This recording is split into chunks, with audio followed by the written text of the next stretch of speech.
That's what it is. It's Yo Girl Cadillac. Yes, coming through in the wee hours of the morning. It is now January the 18th, 2023. I'm about to work on this Shantia Deja picture. And hold on, I ain't even did my girl, I ain't do my intro. What it is, you guys, it is Yo Girl Cadillac. Yes, I'm Cadillac Dixon. I'm the Drama Life Prison Wife. I'm the legally blind artist that is rapping and painting for justice, hoping to see justice before all face to black. Yes, it's your girl Cadillac. Anyways, back to that. How could I forget my intro? I'm about to finish up the Shantia Deja drawing or work on it. And I'm also going to be listening to one of my videos it's basically was me, Marcello, and Money. In 2020, when the world stopped, I jumped on YouTube. I did several interviews with Marcello, my husband, who was wrongfully incarcerated, and also with our daughter Money, who is the child of a prisoner and a single mother girl. But we did family like interviews together. So I'm gonna listen to one of those basically where she's like, Daddy, you've been gone my whole life now. Come on. While I work on this. And I will link that video in the description box below. So before we do get started, here's the Shantia Deja picture. I just got to finish her hair and her eyes. Yes, the eyes bring the whole picture to life. I've been here mostly all your life, and I know that has an effect on you because I remember a statement that you made when you was younger, and I'm not really like the crying type, but it actually made me cry when you told it to me. Can't get the picture to come up. Computer messing up. I'm Money, and I'm about to interview my father, Marcello. So, how did you feel when you heard the news that you were having a girl? I was ecstatic. I was very happy. And I had the name picked out already. When they get older, I'm gonna have to stress even more.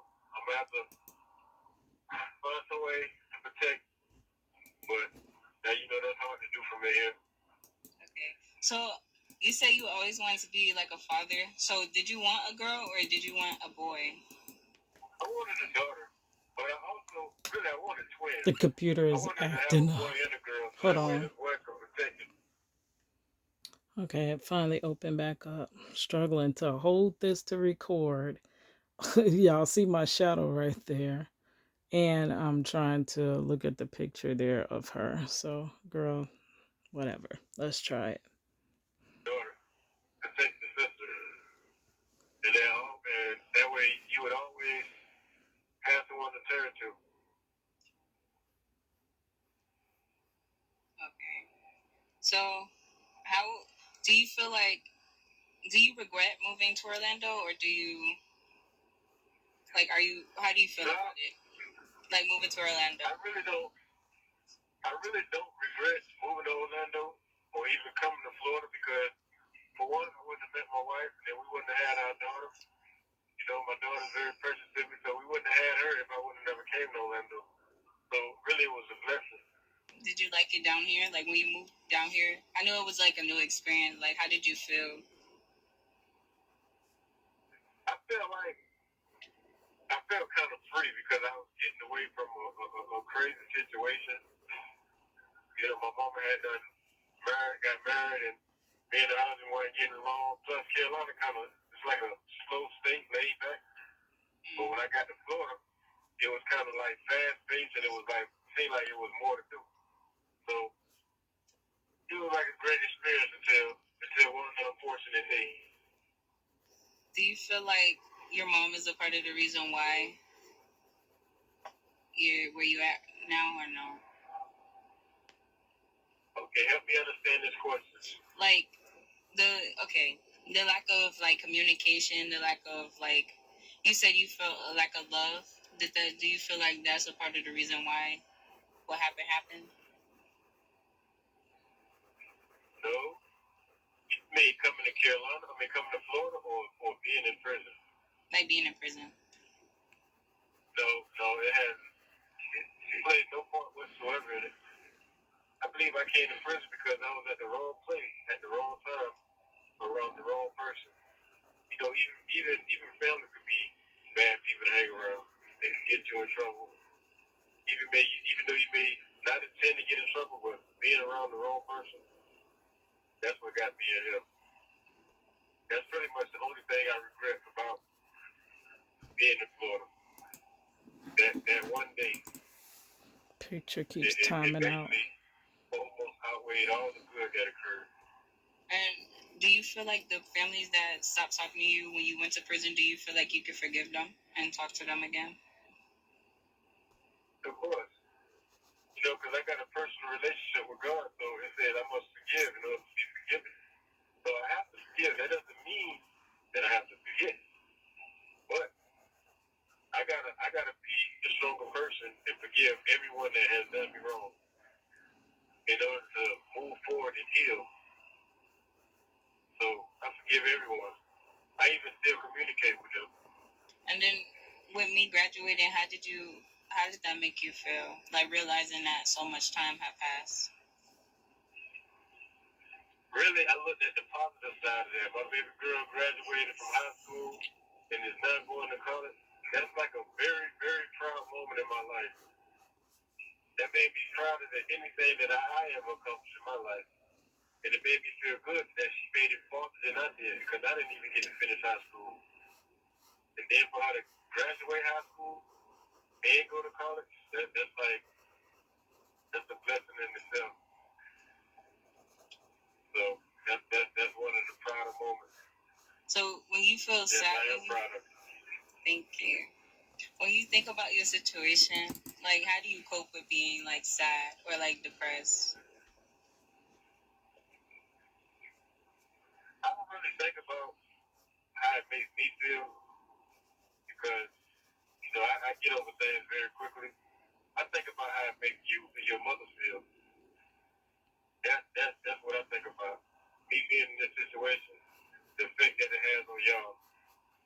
I've been in here mostly all your life, and I know that has an effect on you because I remember a statement that you made when you was younger, and I'm not really like the crying type, but it actually made me cry when you told it to me. You was like, you said, Dad, I'm gonna get when I go back to school, I'm gonna get in trouble. And I was like, why? And you were like, so I can be there where you at. And I was like, damn, that's like real hurtful because you didn't really understand the situation I was in. But you wanted to be close to your dad because I love you unconditionally. And it was like, it made me feel real bad because I know I'm supposed to be in them. Because there's no excuse for me not being there. And I know a lot of kids also go through that. They one of their parents not being there for them their whole life. Can't go to parents' day for school, can't take you places. Can't interrogate guys that you beat. Is that what I'm supposed to be doing?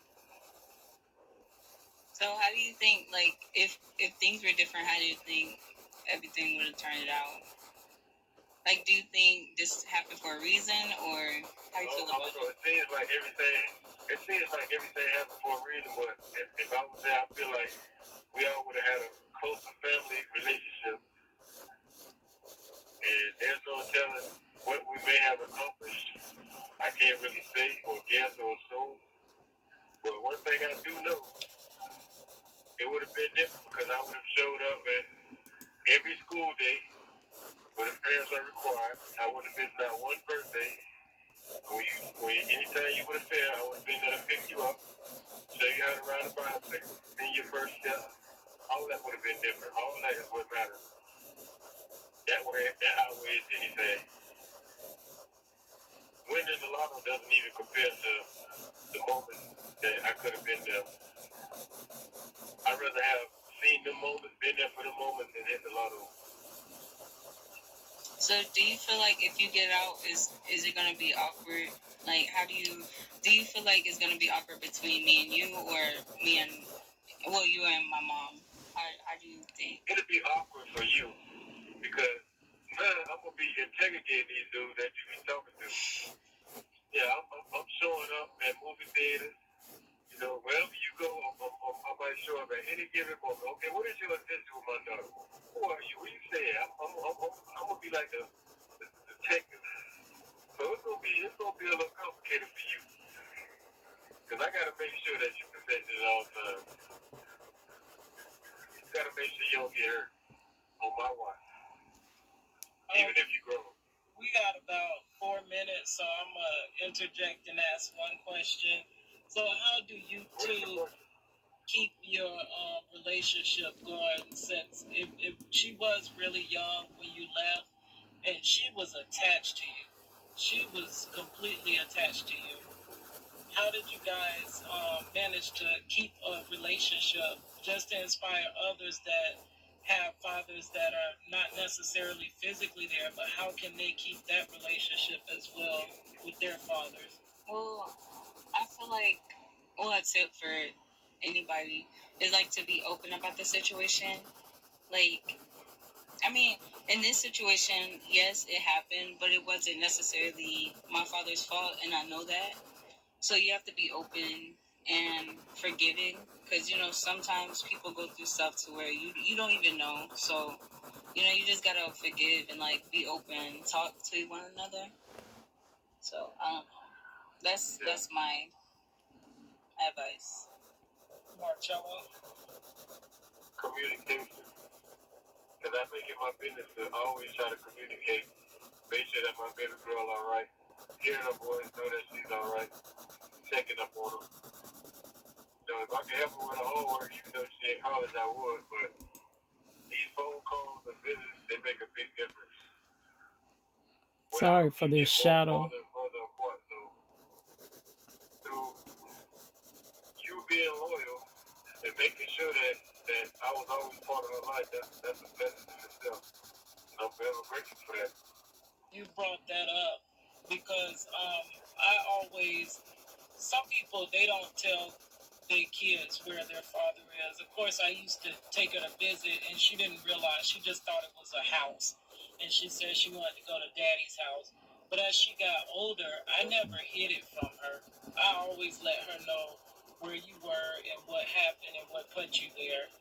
And a lot of people, they don't want to tell their kids the truth about where their father is. So what do you feel about that? Because some people think that that's wrong to have to put their child, put the man in their child's life when they're gone. They want to protect them by just telling them maybe daddy is. I don't know what they tell them, but they don't all necessarily be truthful with where the father is. If you deny your kid any one of their parents, then you basically don't love your child. But protect them from the hurt. I would say what? Like they do it out of trying to protect the child from hurting. No, that's not protecting the child. That's protecting themselves. That's protecting themselves. Mm-hmm. Right. They're being selfish. Because me personally, I would give up everything for my child, including my life. It's necessary. So there wouldn't be nothing I would hide from my child or any of that. If you was to do that to your child, then you basically can't love your child. You having secrets. You deny your child the knowledge of knowing their other parent. That's just negligence right there. That should be a crime. All right, thank you guys. Money, wrap it up. Okay. Yeah, less than 30 seconds. Love you, Marlo. Love you too. Here's your girl, Cadillac. Okay. He likes to call me Cadillac. Did she let you listen to the other what she did? Talking about awesome. That sounds like a lot. That's awesome. When do we start talking like that? When do we start talking like that? Hey, guy, awesome. What's this? That's being proper. Wow. When y'all want me to call y'all back? Whenever you want to. You gotta ask her. 30 minutes. So here it is right now. I just gotta smooth it in, put some more details into it, but I think it's looking pretty good. Shantia Deja. Yes. Back with another one, another word. All right, guys. I will see you guys tomorrow. All right. It's your girl Cadillac.